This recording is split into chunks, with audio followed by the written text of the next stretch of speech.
another tough day at the office for Rangers, made even harder when you're playing with 10 men.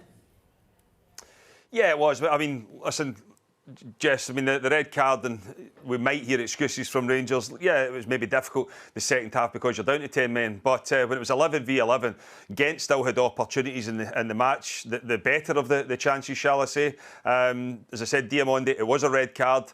Then Jack Butland saves that penalty from O. But the second half, I mean, it was as easy. Any time Genk went forward, they looked as if they could score. Rangers, and I mean, we've seen it in the past where teams are down to 10 men and they make it difficult for teams. They can frustrate them. They can hit in the counter-attack. They're very rigid and hard to get through. They're hard to break down. Total opposite with Rangers. I know the scoreline says 1-0, but it could quite easily have been, 3 or 4, and Rangers couldn't have any complaints. There was a VAR check in the first half for a penalty for Rangers. James Tavernier was adjudged just to have pushed the Genk full-back, and the penalty wasn't given. For me, it was a correct decision. End up there was a little nudge there, but as I said, Rangers might point to the red card as a turning point in the match, but I felt personally that Genk were still the better team at that, and the pressure just intensifies on Russell Martin. Andrew Kavanagh, the Rangers chairman, was there tonight. The chorus of boos at the end from the fans that were still there.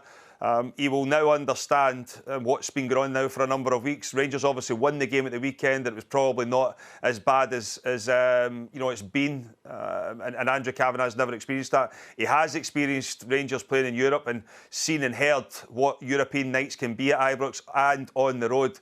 But tonight he's got to be sitting asking himself, is this what he wants as a Rangers chairman? Because it seems a whole disconnect from the club. The fans have totally finished. They feel as if it's time up anyway. Rangers keep losing games of football. And, I think Patrick Stewart will have a lot of answers to questions to answer now as well. The Rangers fans were already turned on him with the protests at the weekend.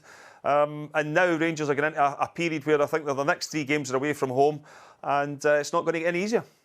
Just briefly explain, Kris, how long will Russell Martin last in his job?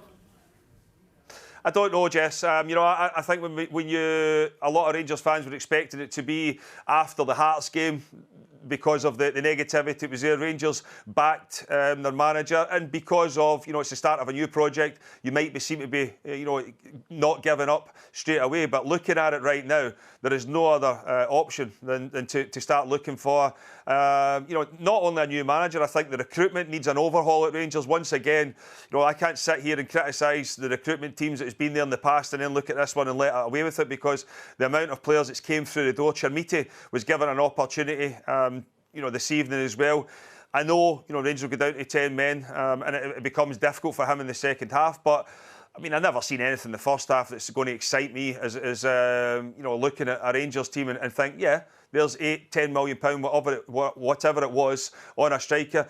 When you're signing that type of player, they have to come in, they have to make a difference, and it's not happening for Rangers. Listen, he's the one that's a big transfer fee. He's going to carry that, but there's others in that Rangers team that just look absolute miles off where they need to be if they're going to be successful. And ultimately, the Rangers manager, Russell Martin, will be the one that ends up paying the price for it. But as I said, for me right now, there's other people at the football club need to be held accountable as well, because right now the disconnect from the stands onto the pitch and beyond is as bad as I've ever seen.